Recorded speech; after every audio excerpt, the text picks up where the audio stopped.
Vous savez combien j'adore fourrer mon nez là où le commun des mortels n'a pas accès, même en y mettant le prix. Aujourd'hui, je me retrouve dans un endroit où l'air est si saturé de vapeur et d'une odeur si particulière de métal incandescent qu'on pourrait presque le couper au couteau. Nous voilà dans l'une des plus grandes usines au monde de fabrication de disques de frein. Ce site s'étend sur une superficie équivalent à environ 500 terrains de football. Impossible de s'y balader pour le plaisir. Alors, nous nous déplaçons d'atelier en atelier, à bord de petites voiturettes électriques, histoire de gagner du temps et d'économiser nos semelles avant même que le tournage ne commence.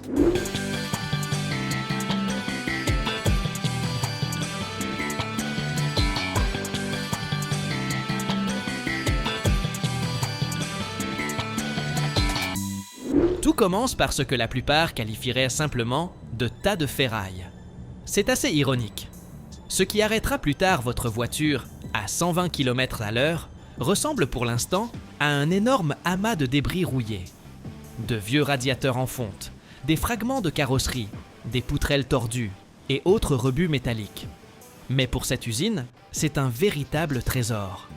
Un électroaimant géant suspendu à une grue saisit d'un coup plusieurs tonnes de ce fer et le projette dans la gueule d'un immense four à induction dans un fracas assourdissant. Le spectacle devient franchement inquiétant si l'on se tient trop près.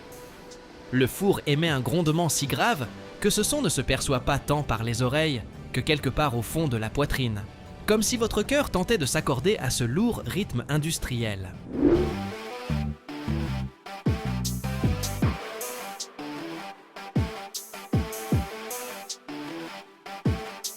La température à l'intérieur du four s'élève jusqu'à 1500 degrés Celsius. À une telle chaleur infernale, même l'acier le plus résistant se transforme en substance liquide, qui ressemble davantage à une soupe brûlante et dangereuse qu'à quelque chose de solide et de fiable. Lorsque le four s'incline pour déverser ce métal en fusion, tout autour s'illumine d'une lumière orange vif qui donne envie de fermer les yeux. Ici, nulle beauté artificielle, seulement une physique implacable et une quantité incroyable de chaleur. Chaque lot de métal fait l'objet d'une analyse instantanée. Des laborantins en tenue spéciale prélèvent un petit échantillon, le refroidissent et déterminent en quelques secondes sa composition chimique. Si la teneur en carbone ou en silicium s'écarte de la norme, ne serait-ce que d'1%, l'ensemble de ce lot colossal repart sans pitié à la refonte. Ici, on ne pardonne aucune erreur, car le prix d'un tel écart pourrait s'avérer bien trop élevé pour le consommateur final.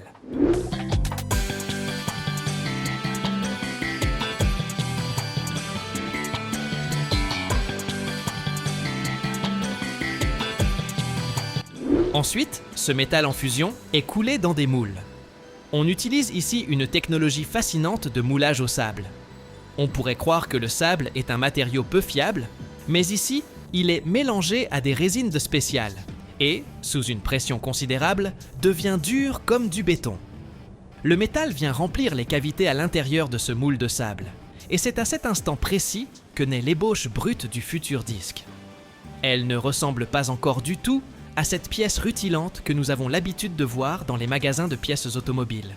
C'est plutôt un grand biscuit noir, lourd et très sale.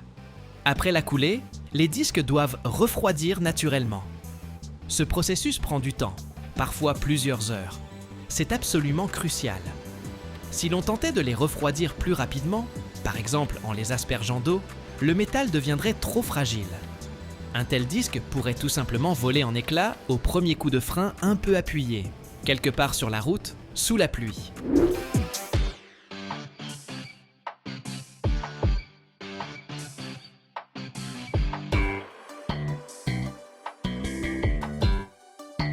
Lorsque les ébauches deviennent simplement tièdes et non plus chauffées au rouge, elles sont envoyées à l'atelier d'usinage.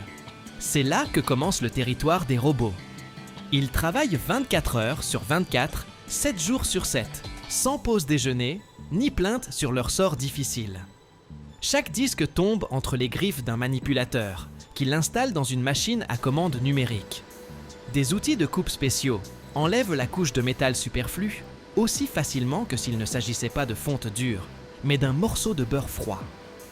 À ce stade, règne une précision fanatique. Un écart de 0,8 mm est considéré comme un défaut irrémédiable. Un tel disque n'arrivera jamais à l'entrepôt, car il provoquerait des vibrations qui, en quelques mois, détruiraient tout simplement la suspension du véhicule et obligeraient le conducteur à dépenser une fortune en réparation.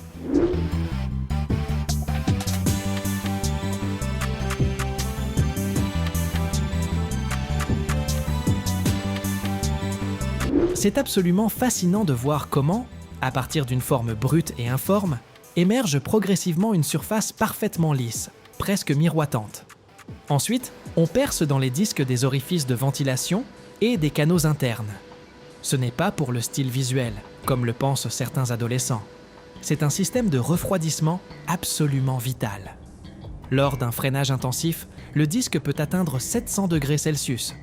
Si cette chaleur n'est pas évacuée à temps, le métal commence à perdre ses propriétés de friction et les freins vous lâchent au pire moment possible. Ces petits trous et ces canaux sont donc le fruit de longs calculs d'ingénieurs et non une simple décision esthétique.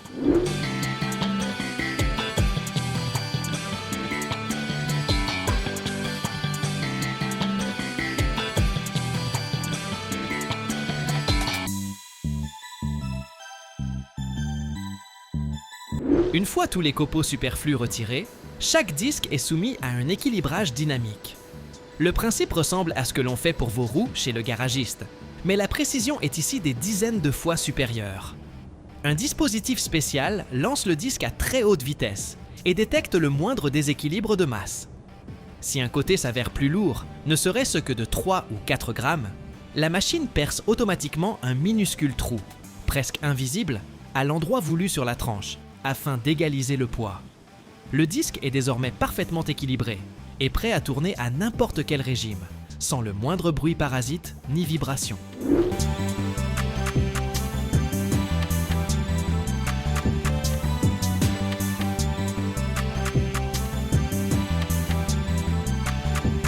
J'ai voulu demander au directeur technique combien de disques de ce type il fabriquait en une journée de travail complète. Il s'est contenté de sourire avec lassitude, en me disant qu'ils avaient cessé depuis longtemps de les compter à l'unité. Désormais, la comptabilité se fait en milliers de tonnes de produits finis par mois. Pensez-y un instant. Cette entreprise fournit des pièces à près de la moitié de l'ensemble du marché automobile européen. Cela signifie qu'une voiture sur 2 que vous croisez dans les rues de votre ville freine très probablement grâce à ces disques métalliques fabriqués ici même, dans cet atelier bruyant et brûlant. Avant l'emballage, les disques subissent une procédure d'application de revêtement protecteur.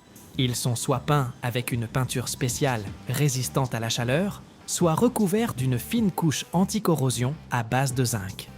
Cette opération permet d'éviter qu'ils ne se transforment en blocs de métal rouillé durant le long stockage en entrepôt ou le transport dans un conteneur maritime à travers l'océan.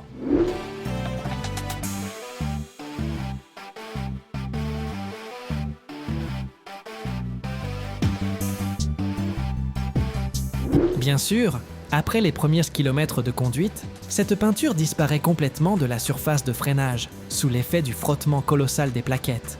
Mais les bords et les parties intérieures restent protégés du sel et des saletés présentes sur les routes.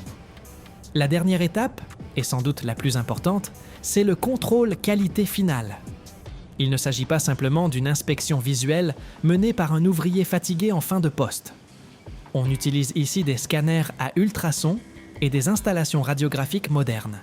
Ils recherchent les défauts internes, comme les bulles d'air ou les micro-fissures, impossibles à voir même à la loupe. Même si le disque semble parfait en apparence, mais que la radiographie révèle une cavité de 2 mm quelque part dans la profondeur du métal, il est immédiatement envoyé au broyeur.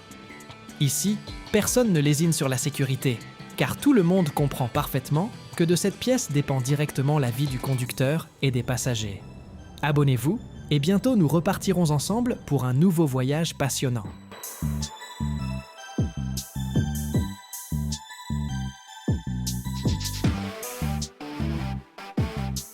Ce monstre d'acier flottant pèse 100 000 tonnes et tire son énergie d'un réacteur nucléaire. Comment les soudeurs américains assemblent-ils le plus grand navire de guerre de la planète ? Découvrez-le dans notre émission d'aujourd'hui. Je me tiens sur un pont dont la longueur dépasse 300 mètres Et cette construction évoque l'édification d'une ville verticale qu'on aurait ensuite simplement couchée sur l'eau. Chaque élément se mesure ici en hectares d'acier, et la longueur totale des soudures pourrait faire le tour du globe plusieurs fois. Aujourd'hui, nous suivrons le parcours depuis la première plaque d'acier jusqu'à la mise à l'eau finale de ce titan.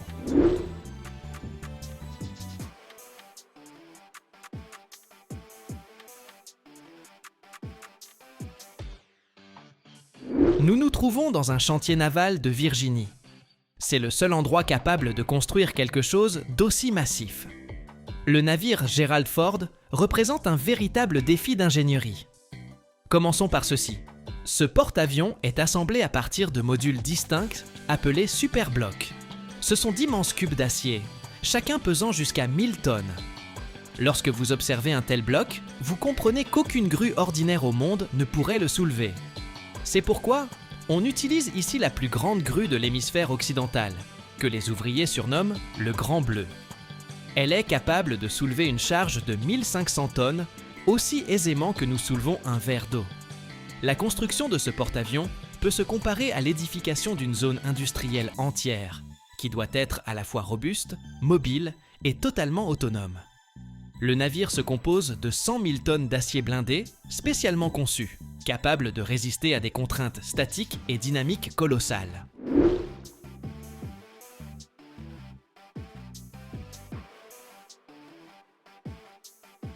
Chaque feuille de ce métal passait par un système de presse et un traitement thermique afin d'obtenir une structure moléculaire qui ne se fissure pas aux températures extrêmement basses des mers nordiques. Ce n'est pas de la construction au sens habituel du terme, mais de l'ingénierie mécanique complexe, où le coût du projet atteint 13 milliards de dollars.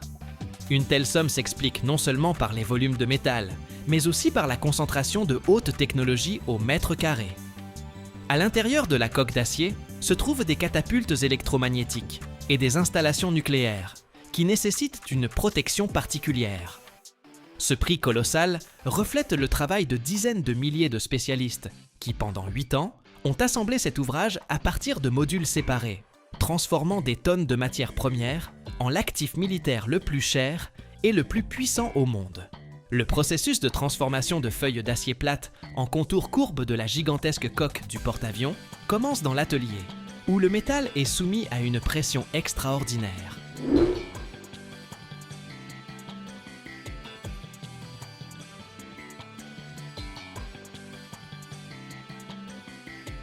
Ici, on travaille avec des plaques de blindage spéciales d'une épaisseur impressionnante, atteignant 20 cm dans les parties les plus vulnérables du navire.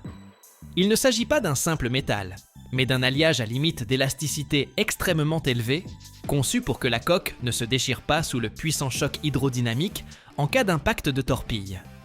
Travailler un tel matériau exige un équipement qui constitue en soi une prouesse d'ingénierie. Les plaques d'acier passent d'abord par des installations de découpe plasma et laser. Ce sont d'immenses tables où des découpeurs informatisés détaillent avec une précision chirurgicale les éléments du futur blindage. La température au point de découpe est si élevée que l'acier se vaporise instantanément, laissant un bord parfaitement net. Mais la vraie difficulté commence lorsqu'il faut donner à ce blindage épais la courbure voulue. On utilise alors des rouleaux hydrauliques géants, 3 ou 4 cylindres d'acier massif qui tournent sous le contrôle de pompes ultra puissantes.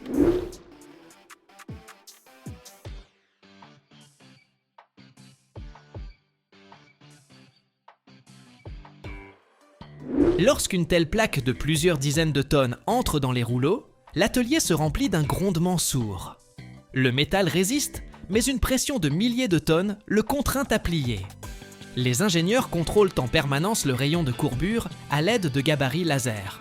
Chaque plaque doit correspondre exactement au modèle tridimensionnel de la coque, car même un écart de 3 mm rendrait impossible un assemblage parfait avec les autres modules. Si le blindage est mal cintré, sa tension interne peut devenir un point critique lors d'une tempête ou d'un engagement au combat. Cela est particulièrement important pour la partie inférieure du navire, où le double fond doit être parfaitement étanche et capable d'absorber l'énergie d'une explosion sous-marine. Après le cintrage, chaque pièce subit un contrôle par ultrasons pour détecter les micro-fissures susceptibles d'être apparues lors de la déformation.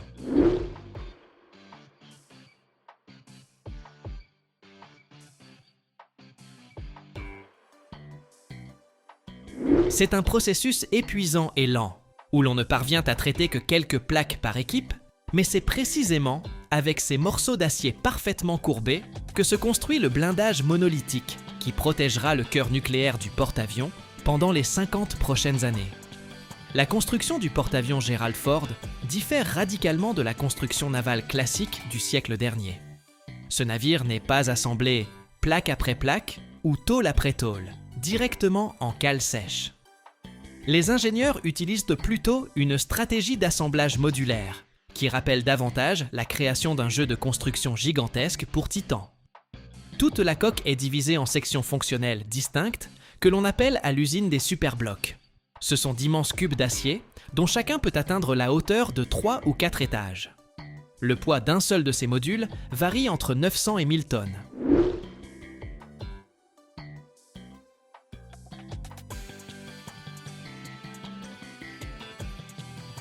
Concrètement, les ouvriers construisent des sections entières de la ville, avec toutes leurs cloisons intérieures, leurs tronçons de tuyauterie et leurs chemins de câbles, dans des ateliers fermés, où le métal n'est exposé ni au vent ni à la pluie.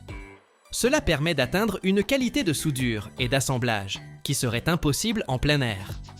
Quand le superbloc suivant est prêt, commence la phase la plus délicate de l'opération. Entre alors en scène le chef technique de ce chantier naval, une grue géante officiellement baptisée le Grand Bleu. C'est une structure colossale qui domine tout le littoral de Virginie. Sa capacité de levage atteint 1500 tonnes, ce qui en fait l'une des grues les plus puissantes de la planète. Lorsque cet engin soulève une montagne d'acier d'1 million de kilogrammes, on a l'impression que les lois de la gravité ont momentanément cessé de s'appliquer. Le cube d'acier se détache lentement du sol et glisse au-dessus de la partie sèche du dock, masquant le ciel.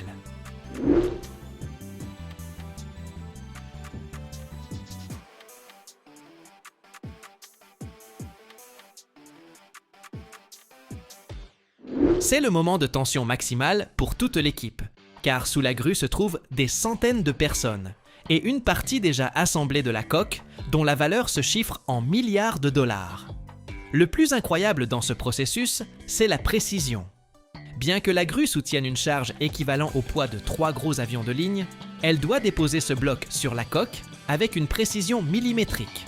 Les ingénieurs utilisent des systèmes de guidage laser et des capteurs numériques pour contrôler chaque micron de mouvement. 1000 tonnes d'acier doivent se poser parfaitement en place pour que les bords de soudure s'alignent sans le moindre espace.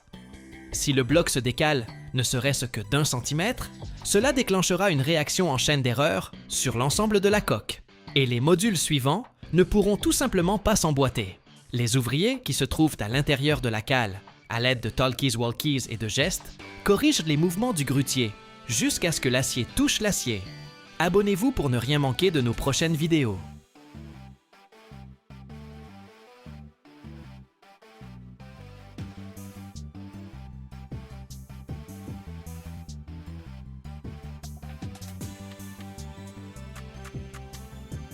Aujourd'hui, nous sommes dans l'usine qui fabrique de véritables suspensions géantes, des ressorts pour camions-bennes de carrière, une machine de 400 tonnes qui roule toute la journée sur des cailloux gros comme votre tête et qui décharge jusqu'à 8 tonnes de minerais. Pour qu'un tel engin ne se disloque pas dès son premier trajet, il lui faut une suspension d'une puissance incroyable. Et voici comment elle se fabrique.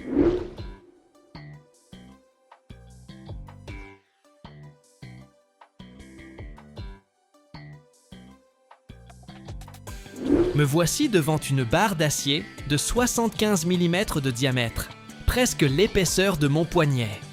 De ce monstre naîtra un ressort haut comme un homme, pesant près de 2 kg. Un seul ressort. Et il en faut de 4 à 8 pour équiper un camion-benne. Voyons comment on les fabrique. Tout commence par le choix du matériau. L'acier ordinaire du commerce ne convient pas. Il faut un acier à ressort spécial contenant du chrome, du silicium et du vanadium. Ces éléments rendent le métal à la fois ultra résistant et élastique. Les nuances les plus courantes sont les 5160, et 9254. Cela sonne comme un code secret, mais il s'agit simplement de la composition chimique de l'acier, où chaque chiffre indique le pourcentage des différents éléments.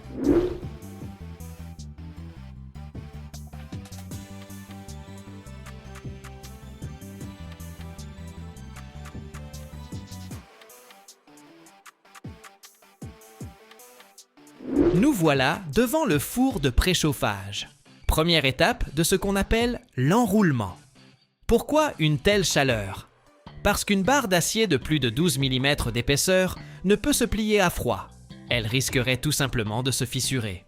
On la chauffe donc à plus de 950 degrés Celsius, une température si intense qu'elle ferait fondre de l'aluminium en quelques secondes.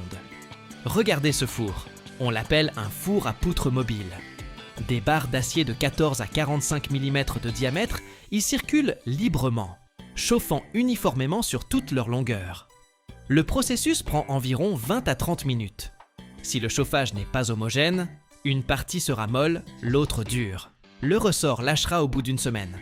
Voici la barre qui sort du four. Elle rayonne d'un rouge éclatant. Température 970 degrés.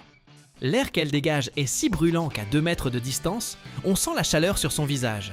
Et c'est ce métal incandescent qu'on va maintenant enrouler en ressort.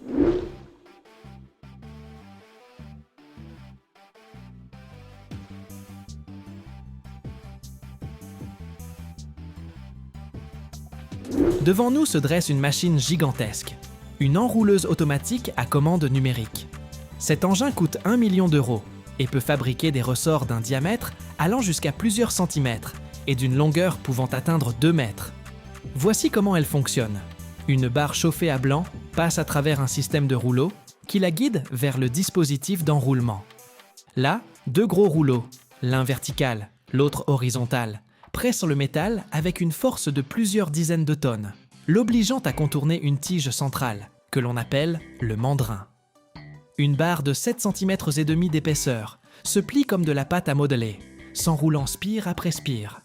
En 5 minutes, la machine fabrique un ressort de 10 à 20 spires, d'une hauteur d'1,80 m.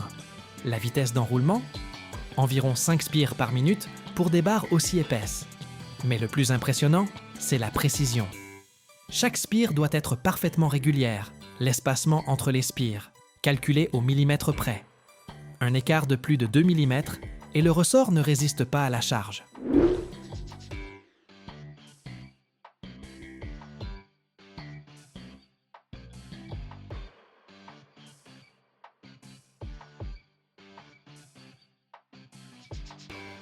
C'est pourquoi la machine contrôle tout. La température du métal, la vitesse d'avancement, la force de pression des rouleaux. Chaque capteur transmet les informations à l'ordinateur, qui régule le processus en temps réel. Une fois le ressort enroulé, vient la trempe. Le ressort incandescent est instantanément plongé dans un immense bain d'huile. C'est ce qu'on appelle la trempe à l'huile. L'huile est à environ 60 degrés maximum, alors que le ressort frôle les 1000 degrés. Quand ils se rencontrent, pouf! Un nuage de vapeur, un sifflement, comme celui de dizaines de serpents. La température chute à 200, 300 degrés en quelques secondes à peine. Que se passe-t-il à l'intérieur du métal? Ce refroidissement brutal modifie la structure cristalline de l'acier, le transformant en martensite, une forme extrêmement dure. C'est comme congeler de l'eau. Elle devient solide, mais dans le métal, le processus est infiniment plus complexe. L'acier trempé devient si dur qu'il peut rayer le verre.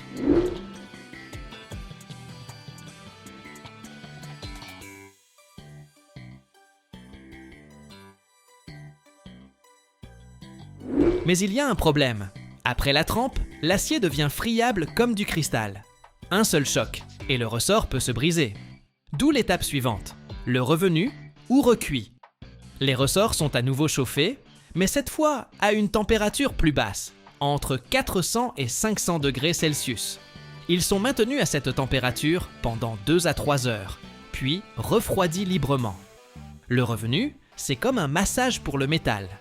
Il réduit les tensions internes, rend l'acier moins fragile, tout en préservant sa dureté. La dureté finale d'un ressort de camion-benne se situe entre 40 et 50 unités sur l'échelle de Rockwell C. Autrement dit, Seul un diamant ou un autre acier trempé peut le rayer. Passons maintenant à l'étape suivante, le grenaillage. Regardez cette chambre. À l'intérieur, des milliers de billes d'acier d'un demi-millimètre de diamètre fusent à 80 mètres par seconde et bombardent la surface du ressort. Ce n'est pas une destruction, c'est un renforcement.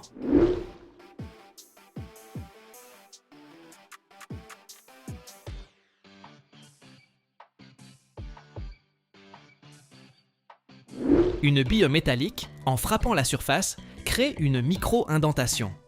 Le métal environnant se comprime, formant une zone de résistance accrue. Des millions de ces impacts recouvrent toute la surface du ressort, d'une couche de métal densifiée d'une profondeur, pouvant atteindre 1 mm. Résultat, la résistance à la fatigue, la capacité à supporter des millions de cycles de charge sans fissuration, augmente de 30 à 50%. Le processus prend environ 3 minutes pour un grand ressort, après quoi la surface devient mate, légèrement rugueuse au toucher, mais considérablement plus résistante. Si les ressorts supportent le poids de la machine, les amortisseurs, eux, absorbent les oscillations.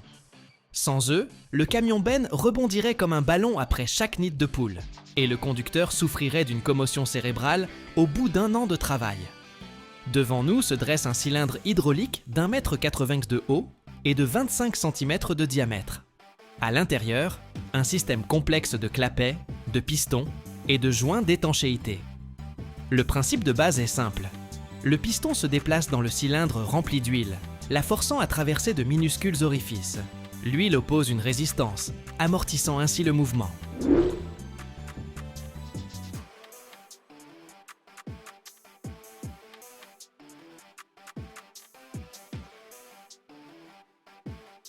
Mais c'est dans les détails que réside la magie. Et la magie de cette chaîne opère grâce à votre abonnement. Le piston comporte plusieurs types de clapets. Certains fonctionnent lors de mouvements lents, d'autres lors de chocs brutaux. À faible vitesse, l'huile traverse de petits conduits de 2 à 3 mm de diamètre.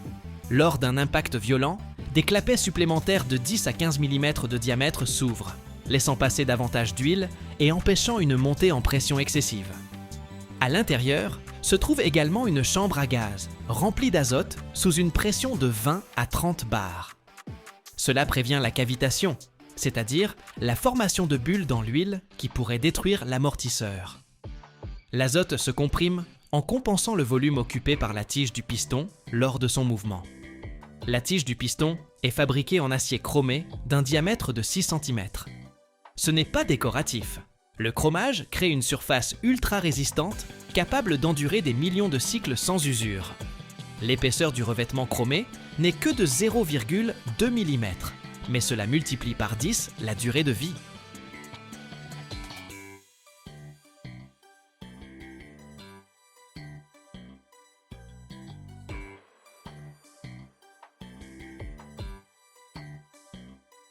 Ce Boeing 747 valait 400 millions de dollars. Dans 3 semaines, il sera découpé en morceaux. L'ancien roi des airs, qui transportait des centaines de milliers de passagers d'un continent à l'autre, n'est plus qu'un amas géant d'aluminium aéronautique. Dans cette vidéo, nous pénétrons dans un site de démantèlement fermé au public pour découvrir le fonctionnement de cisailles hydrauliques titanesques et le devenir de 200 tonnes de carburant. Nous traverserons la cabine déserte et découvrirons quelle sera la nouvelle vie de cet appareil après sa fonte.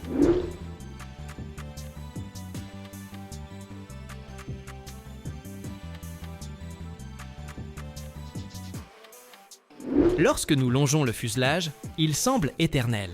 Mais dans l'aviation, tout se joue en cycle, décollage et atterrissage. Après 20 à 30 ans de service, le métal se fatigue. Chaque vol pour un avion constitue un cycle de pressurisation et de dépressurisation. Le fuselage respire littéralement.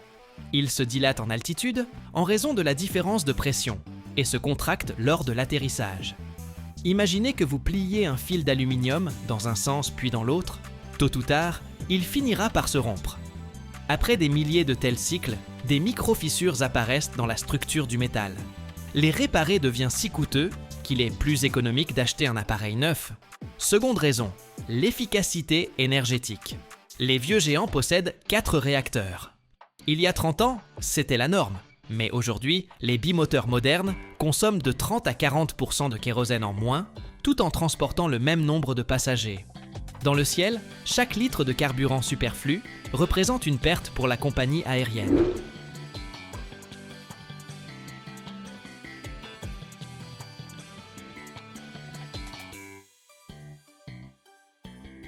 Par ailleurs, l'entretien d'un appareil ancien devient un véritable défi.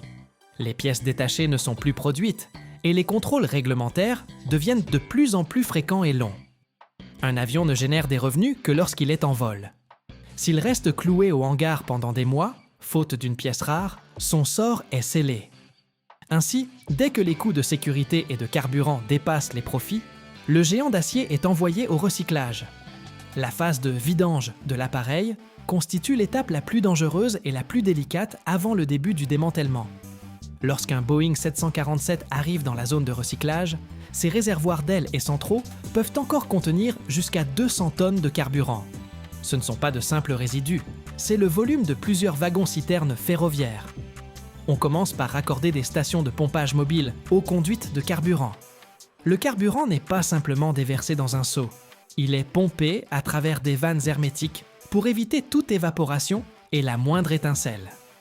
Une fois la majeure partie du kérosène extraite, débute le séchage.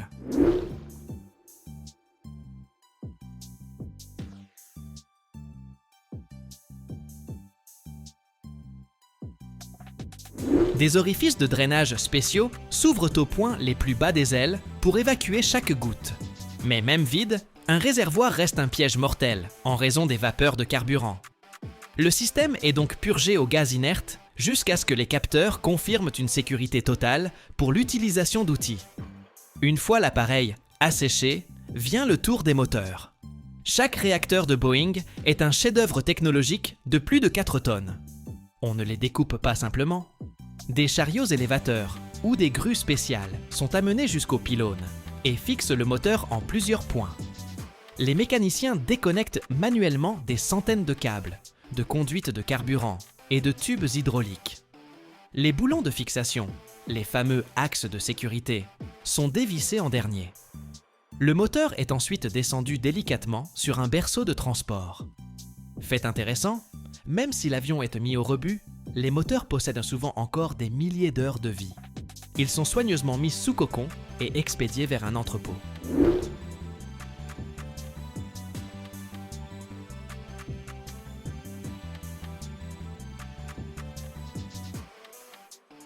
Un tel moteur d'occasion, mais en bon état, peut valoir entre 5 et 10 millions d'euros.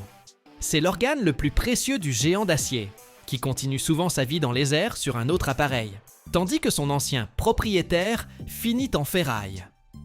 Lorsque les réservoirs sont vides et les moteurs démontés, nous pénétrons à l'intérieur, et le spectacle est surréaliste. Un immense espace sur 2 niveaux règne un silence de mort. Le démantèlement de la cabine est un travail manuel à 90%, car il ne s'agit pas simplement de tout casser, mais de récupérer ce qui peut encore rapporter de l'argent. Les premiers éléments démontés sont les sièges passagers. Si les sièges de classe économique finissent généralement recyclés comme déchets plastiques et textiles, ceux de classe affaires et de première classe constituent un véritable trésor. Un tel siège transformable peut valoir plus de 30 000 € à l'état neuf. Ils sont soigneusement extraits pour être revendus à des collectionneurs privés, des bureaux ou des compagnies aériennes low cost.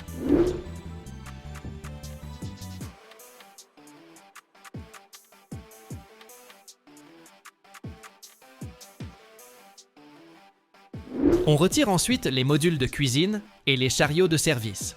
Vous serez surpris d'apprendre que ces chariots en aluminium sont des articles extrêmement prisés sur le marché de l'occasion. Ils sont achetés pour décorer bars et hôtels. La suite devient plus salissante. Les ouvriers arrachent la moquette et les panneaux muraux en plastique. C'est la partie la plus difficile à recycler, car le plastique aéronautique est un composite complexe, difficilement transformable. On le trie avant de l'envoyer vers des usines spécialisées pour incinération à haute température ou enfouissement. Mais le plus précieux se cache derrière les panneaux et sous le plancher, l'avionique et le câblage en cuivre. Un Boeing 747 compte près de 250 km de fils électriques. On extrait le cuivre par kilomètres entiers, car sa valeur comme matière première secondaire est considérable. On récupère aussi les masques à oxygène, les blocs de commande d'éclairage et les systèmes de communication.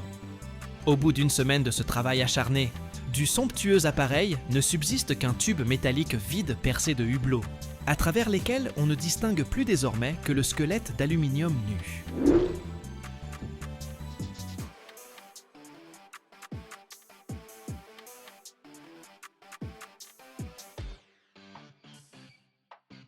Et c'est maintenant que commence ce pourquoi nous sommes là, le véritable spectacle. Lorsque l'avion n'est plus qu'une coquille de métal vide, entrent en scène les pelleteuses équipées de cisailles hydrauliques géantes. C'est impressionnant. Ces cisailles exercent une pression de plusieurs centaines de tonnes et tranchent l'aluminium aéronautique comme un couteau de cuisine découpe du carton. Le processus commence par les ailes. L'envergure d'un Boeing 747 atteint près de 65 mètres. La mâchoire hydraulique découpe le métal mètre par mètre. Le plus difficile, ce sont les longerons, la partie structurelle centrale où s'attachent les ailes. C'est là que le métal est le plus épais. Une fois les ailes retirées, vient le tour du fuselage. Le conducteur de pelleteuse travaille avec précision. Il découpe la carlingue en sections d'environ 3 à 4 mètres de large. Quand ces immenses anneaux s'écrasent au sol, un nuage de poussière s'élève et le bruit rappelle le tonnerre.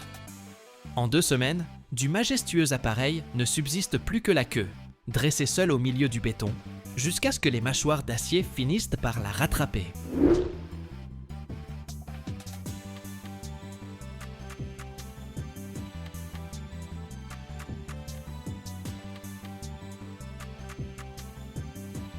Vous pensez qu'une fois les mâchoires d'acier de la pelleteuse terminées, c'est la fin de l'histoire? En réalité, ce n'est que le début d'une métamorphose fascinante. Ce qui ressemble aujourd'hui à des monceaux chaotiques de ferraille mutilées porte, dans le langage de l'industrie, le nom de ressources stratégiques. Nous voici face à des montagnes de métal, mais il ne s'agit pas de simples déchets. C'est de l'aluminium de première qualité, la véritable aristocratie des métaux. La structure du fuselage d'un Boeing 747 repose sur des alliages d'aluminium de la série 7000. Dans l'aéronautique, on les apprécie pour leur résistance extraordinaire, comparable à celle de l'acier, mais pour un poids nettement inférieur. Ce métal possède toutefois une particularité. Sa production à partir du minerai exige une quantité colossale d'électricité. En revanche, la refonte secondaire permet d'économiser jusqu'à 95% d'énergie. Voilà pourquoi cette ferraille est si précieuse. D'immenses aimants et séparateurs commencent par isoler les boulons d'acier égarés ou les inserts en titane, puis l'aluminium pur part vers les fours de fusion. Abonnez-vous pour découvrir la suite.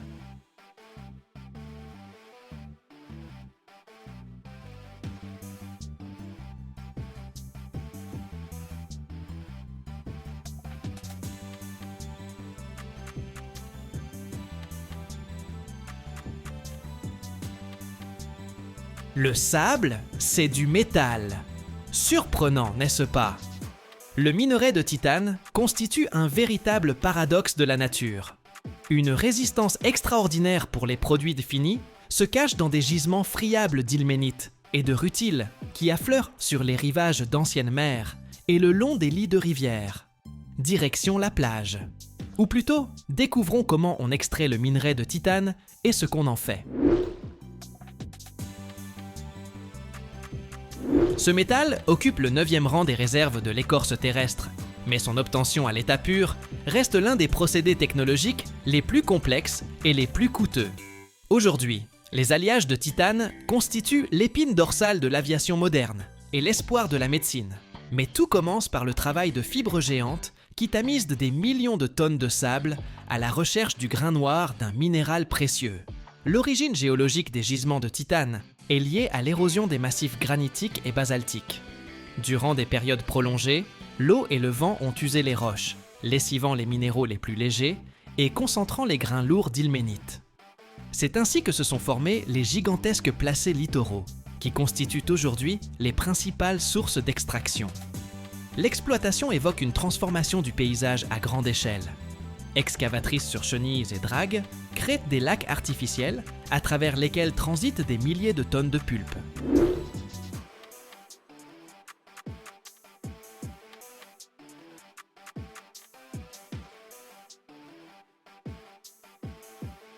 Grâce à la séparation gravitationnelle, où les particules métalliques lourdes se distinguent du quartz léger, on obtient un concentré noir. Ce n'est pas encore du métal, mais déjà une matière première qui recèle le potentiel nécessaire à la fabrication du fuselage d'un avion supersonique.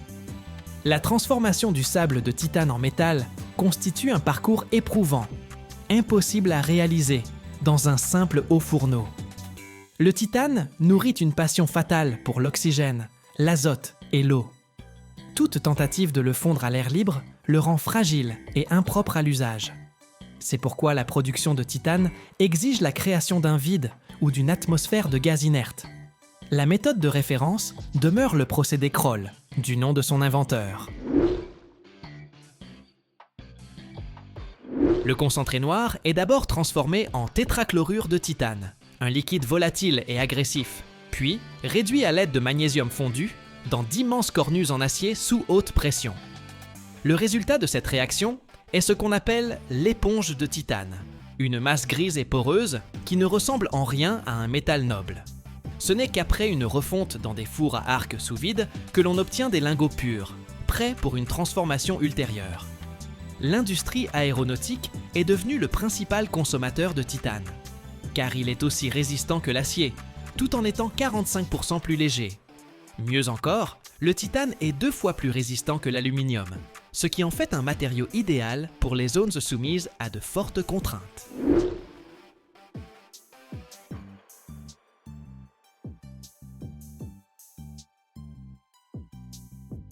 Dans les avions de ligne modernes, comme le Boeing 787 ou l'Airbus A350, la proportion de pièces en titane atteint 50% du poids total. On l'utilise pour fabriquer les trains d'atterrissage, les fixations des ailes et les éléments des pylônes des moteurs. Mais le véritable domaine de prédilection du titane, c'est le cœur du réacteur. Là, la température monte à 600 degrés et au-delà, l'aluminium fond complètement, les composites se désagrègent. Les aubes de compresseurs en titane résistent à ces conditions extrêmes, conservant leur géométrie et leur résistance sous l'effet de forces centrifuges colossales. Sans ce métal, l'aviation à réaction moderne et la conquête de l'espace lointain auraient été techniquement irréalisables. Grâce à sa couche d'oxyde stable, le titane est totalement inerte. Il ne se désagrège pas dans le milieu agressif du corps humain, ne se décompose pas et ne provoque pas de réactions indésirables.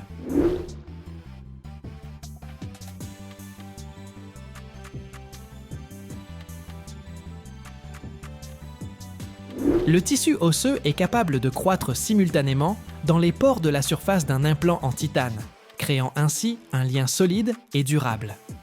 Aujourd'hui, les vis en titane, les plaques d'ostéosynthèse et les articulations artificielles sont devenues une chance pour des millions de personnes de retrouver une vie pleine après de graves traumatismes. En dentisterie, les tiges en titane sont devenues la référence absolue, remplaçant efficacement les racines dentaires. Ce métal devient partie intégrante de sa biologie, ce qui rend son extraction d'autant plus significative. L'ampleur de l'extraction du minerai de titane ne cesse de croître, suivant la demande pour des technologies économes en énergie. Le minerai de titane est la source de production du dioxyde de titane, le pigment blanc le plus répandu au monde. Tout ce que nous voyons autour de nous en blanc, de la peinture sur les murs, au papier en passant par les boîtiers en plastique, des appareils électroménagers, contient une parcelle de minerai de titane.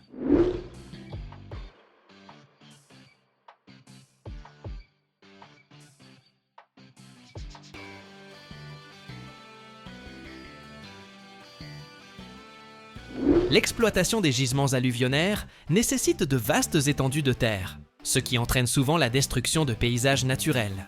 La réhabilitation des sols après extraction constitue désormais une obligation pour les compagnies minières modernes. Ainsi, sur l'emplacement d'anciennes carrières, sont créés des espaces forestiers et des plans d'eau artificiels, dans une tentative de restaurer la biodiversité.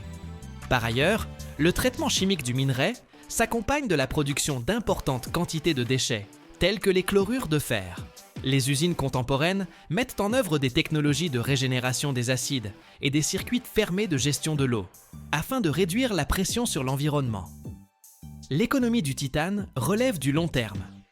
La construction d'une seule usine de production d'éponges de titane exige des investissements se chiffrant en milliards et des décennies avant d'être rentabilisés.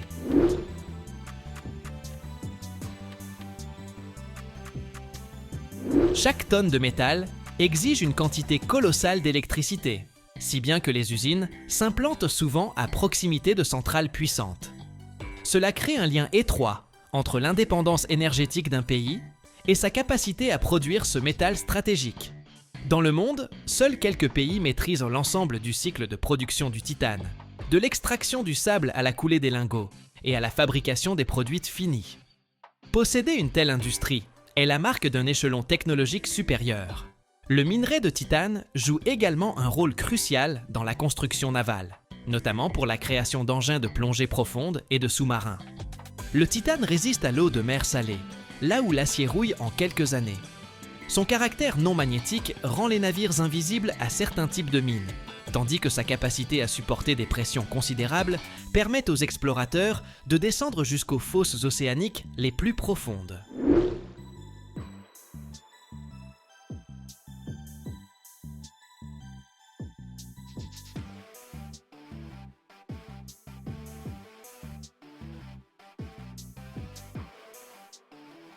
C'est un métal explorateur qui repousse les frontières du monde accessible à l'homme, qu'il s'agisse des cieux les plus hauts ou des profondeurs de la fosse des Mariannes. L'avenir du titane est lié au développement des technologies additives ou de l'impression 3D. L'utilisation de poudre de titane, obtenue à partir du minerai, permet de créer des pièces d'une complexité extraordinaire, impossibles à fabriquer par les méthodes traditionnelles de coulage ou de forgeage. Cela réduit considérablement la quantité de déchets, car avec l'usinage traditionnel, jusqu'à 90% de ce métal précieux peuvent partir en copeaux. L'impression en titane ouvre de nouveaux horizons dans la médecine personnalisée, où l'implant est créé à partir des images individuelles du patient, reproduisant parfaitement l'anatomie de son os. C'est la voie vers une intégration encore plus étroite des technologies dans la vie humaine.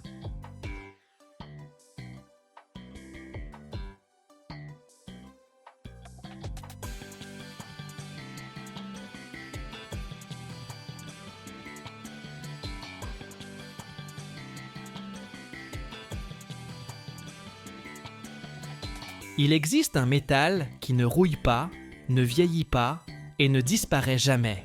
Il attend, tout simplement. Il attend dans l'eau, dans l'air et même dans nos foyers. Et si je vous disais que ce métal a aidé l'humanité pendant des siècles à extraire l'or, soigner les dents et mesurer la température, tout en rendant lentement les gens fous et en décimant des villes entières. Le mercure, cet argent liquide, à l'apparence presque magique, cache l'un des secrets les plus dangereux de la chimie. On ne peut pas le détruire, on ne peut que le cacher. Et si vous restez avec nous jusqu'au bout, vous découvrirez où l'humanité enfouit aujourd'hui le mercure pour toujours, et pourquoi une seule erreur pourrait le ramener dans nos vies.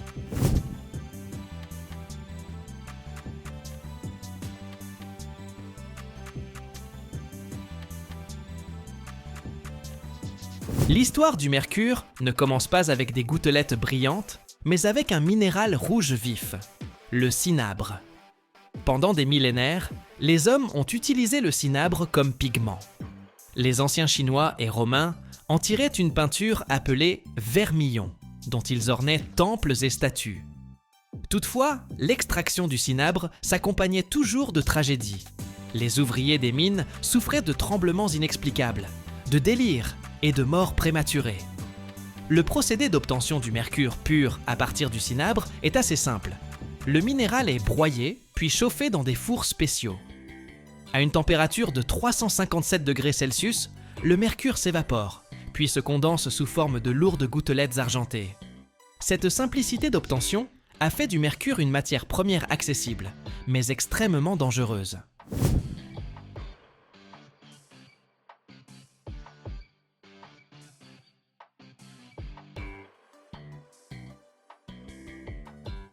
L'une des utilisations les plus massives du mercure dans l'histoire fut l'extraction de l'or et de l'argent.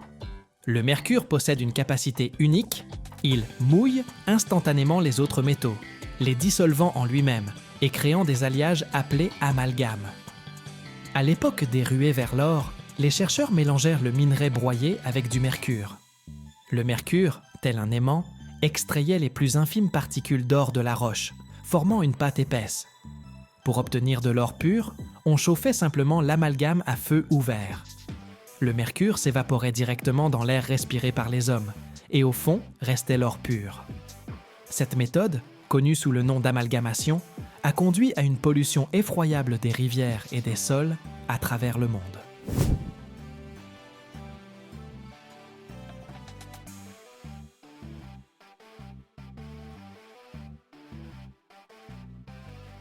Même aujourd'hui, dans la jungle amazonienne, des chercheurs d'or clandestins utilisent des tonnes de mercure, empoisonnant les écosystèmes pour des décennies à venir.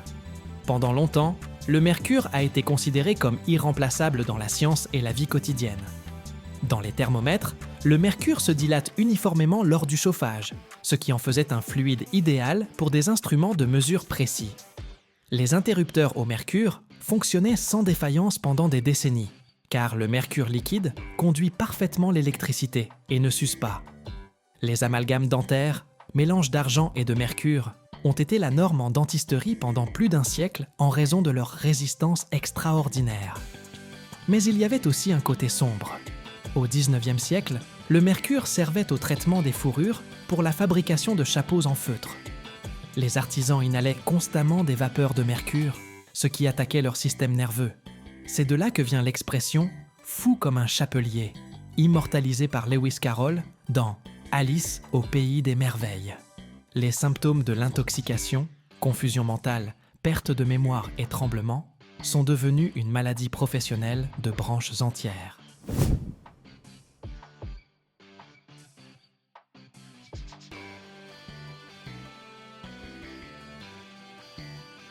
La principale perfidie du mercure réside dans sa capacité à s'accumuler dans les organismes vivants.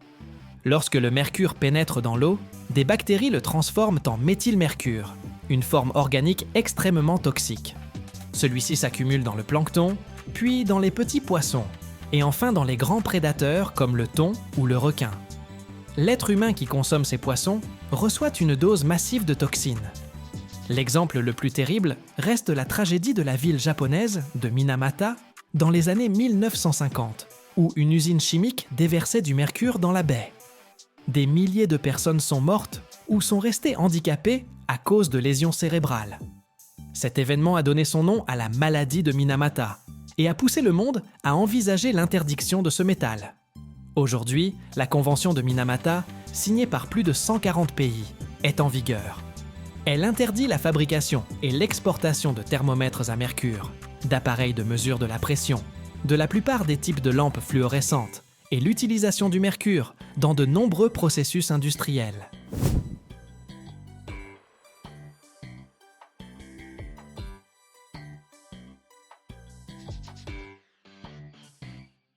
Si un thermomètre à mercure se brise chez vous, c'est une petite catastrophe écologique à l'échelle d'une pièce. Le mercure se disperse en une myriade de minuscules billes qui roulent sous les plinthes et s'enfoncent dans les fibres des tapis. À 20 degrés, elles commencent à s'évaporer activement. Une seule petite bille de mercure peut contaminer l'air d'un espace clos pendant des mois.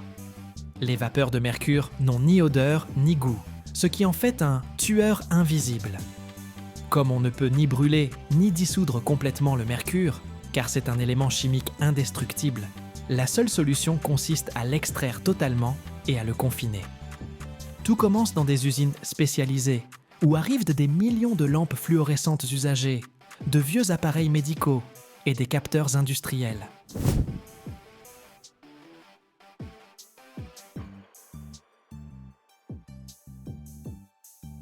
La première étape consiste en un broyage mécanique. Les lampes, par exemple, sont introduites dans un broyeur hermétique qui transforme le verre, les culots en aluminium et le revêtement de mercure en fines particules. Ce mélange ressemble à des déchets ordinaires, mais il est extrêmement toxique. Chaque tonne contient plusieurs kilogrammes de mercure. D'ailleurs, le mercure est incroyablement lourd. Une bouteille d'1 litre de mercure pèse plus de 13 kg. Si vous tentiez de soulever un seau de mercure, vous soulèveriez 136 kg, l'équivalent de 2 hommes adultes. Vient ensuite le procédé principal, la désorption thermique sous vide. Ce mélange est chargé dans d'immenses fours réacteurs en acier. La particularité réside justement dans le vide. En évacuant l'air, on abaisse la température d'ébullition du mercure. Les fours chauffent le mélange entre 300 et 400 degrés. Dans ces conditions, le mercure s'évapore intensément, se séparant des débris de verre et de métal. Le système sous vide aspire ces vapeurs toxiques, ne leur laissant aucune chance de s'échapper vers l'air de l'atelier.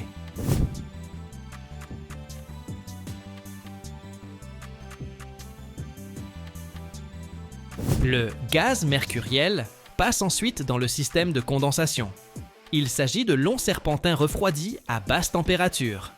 Dès que la vapeur brûlante entre en contact avec les parois froides, elle redevient métal liquide. Des gouttelettes argentées s'écoulent dans des réservoirs spéciaux. Ce qui en ressort est du mercure recyclé pur. Toutefois, le monde renonçant progressivement à son utilisation, ce métal ne retourne plus dans les usines. L'ultime étape consiste en un emprisonnement éternel. On mélange le mercure liquide à des réactifs spécifiques, comme le soufre, pour le transformer en un composé solide et stable. Le sulfure de mercure, qui ne s'évapore pas et ne se dissout pas dans l'eau. Cette substance est scellée dans des conteneurs en acier à parois épaisses, recouverts d'une couche anti-corrosion.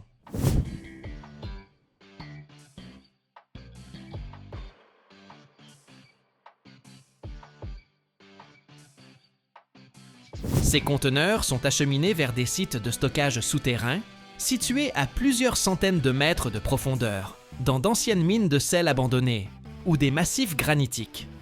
Là, dans une sécheresse absolue et sous surveillance électronique permanente, le mercure est conservé durant des décennies. C'est le seul moyen de garantir que cet argent liquide ne rejoindra jamais les nappes phréatiques et ne reviendra pas jusqu'à nous par le biais du poisson ou de l'eau potable. L'élimination est coûteuse et complexe, mais c'est le prix que l'humanité paie pour la sécurité des générations futures.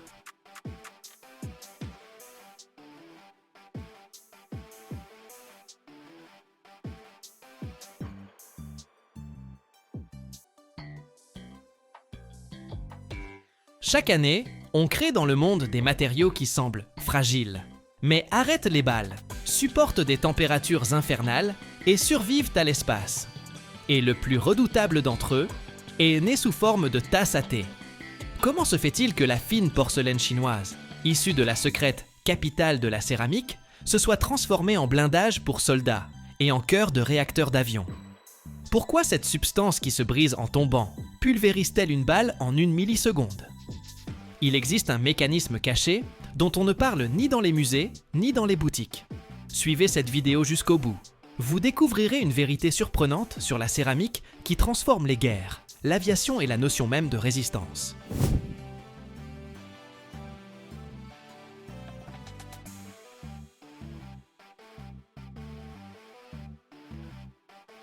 D'abord, la porcelaine chinoise traditionnelle, reine de Jingdezhen, capitale de la céramique.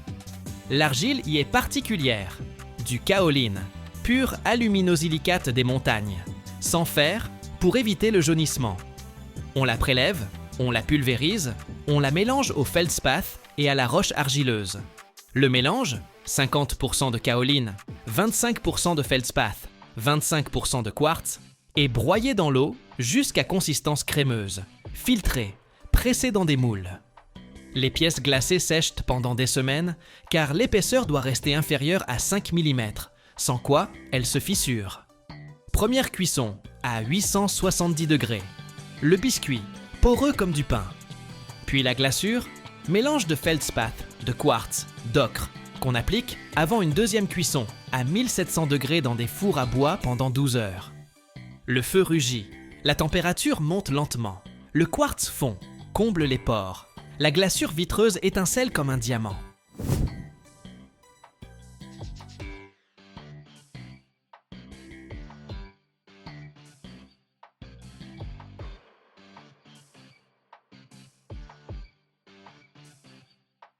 Le service obtenu est fin, translucide, teinte comme du cristal, résiste à l'eau bouillante 100 ans sans fissure. Les Chinois gardèrent le secret 1000 ans, les Européens l'imitèrent à Meissen en 1710, mais sans kaolin pur, le résultat était grisâtre. Aujourd'hui, Jingdezhen produit 500 000 tonnes par an, exportées vers 100 pays. Mais la porcelaine, c'est pour les tasses. La céramique technique, elle, sert au combat et à l'espace. La recette de base est similaire, mais les additifs changent tout. Blindage, carbure de silicium ou carbure de bore. Argile, plus silicium, plus carbone. Compression à 30 000 psi, cuisson à 2538 degrés dans des fours sous vide. Résultat, des plaques de moins de 10 mm d'épaisseur. Dureté 9,5 sur l'échelle de Mohs. Densité 2,5 g par centimètre cube, 2 fois plus légère que l'acier.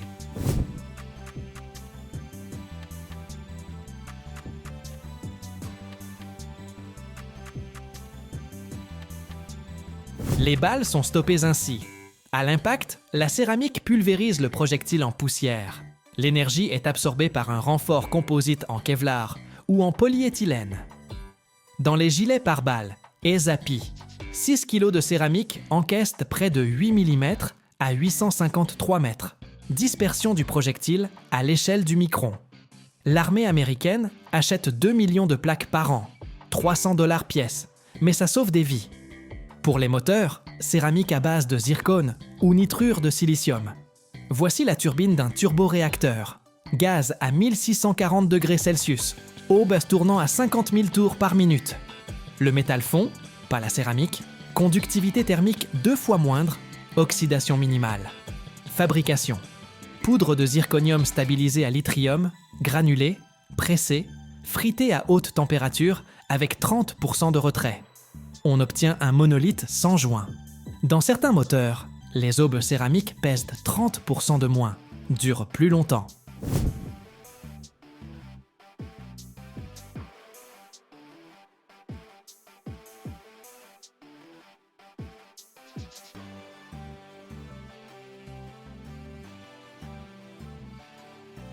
La NASA teste pour l'espace. Ça supporte 500 cycles de refroidissement et de réchauffement.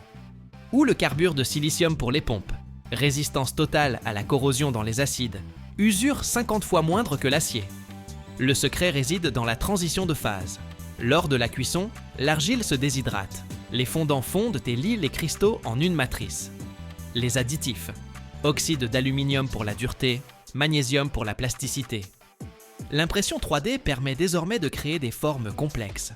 Pour les prothèses ou la protection thermique de SpaceX. Inconvénient, la fragilité. Ça tombe, ça casse. Mais le renfort par fibre agit comme un composite verre plastique. La Chine domine, 70% du kaolin mondial, 10 milliards de dollars d'exportation. En Europe, Ceramtech, Kyocera. Un fait marquant, la première ceinture de mitrailleuse en céramique des années 40 arrêtait près de 13 mm, mais trop lourde. Aujourd'hui, des boucliers ultra légers.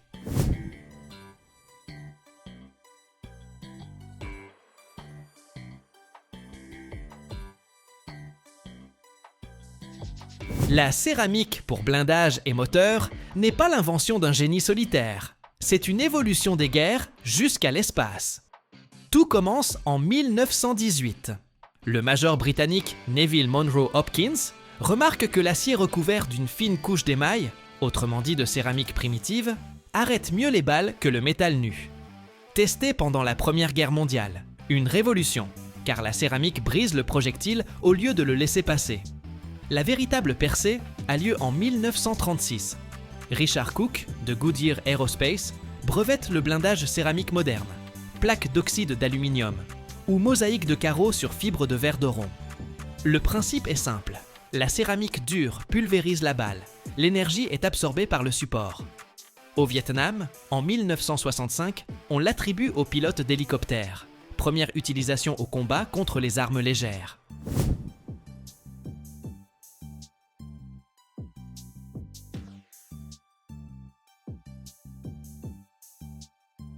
L'armée américaine a évolué vers l'ESAPI. Le carbure de bore, 2 fois plus léger que l'acier. La céramique sauve des vies. Plus d'1 million de plaques sont vendues chaque année dans le monde, chacune en carbure de silicium ou de bore, 6 kg dans un gilet. La balle frappe, la céramique se fissure, mais le Kevlar absorbe l'énergie, le soldat survit. Et si je vous disais que le saphir est aussi une céramique? Du saphir synthétique, certes. Une fine poudre d'oxyde d'aluminium, la même que dans le corindon avec lequel on polit les diamants. On en fabrique du saphir artificiel, pas un joyau, mais un verre ultra résistant pour les viseurs et les blindages. Le procédé? Comme cuire un biscuit d'une dureté extrême à des températures infernales. D'abord, on tamise la poudre pure. On y ajoute 0,1% de magnésie pour la stabilité. Ensuite, l'essentiel, la méthode Kyropoulos ou Xokralskis.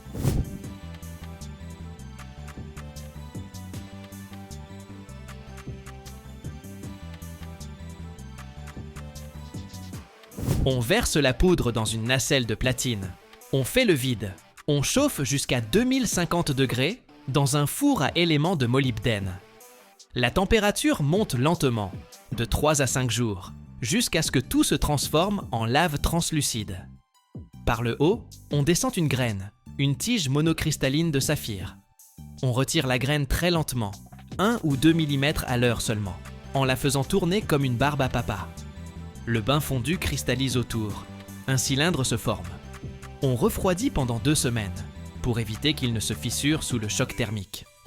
Le boule obtenu est transparent comme de l'eau, dureté 9 sur l'échelle de Mohs, résistance de 400 cassis en compression.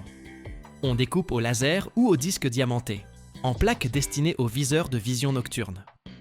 Dans le M1 Abrams, les lentilles de saphir des viseurs résistent à 648 degrés lors d'une explosion.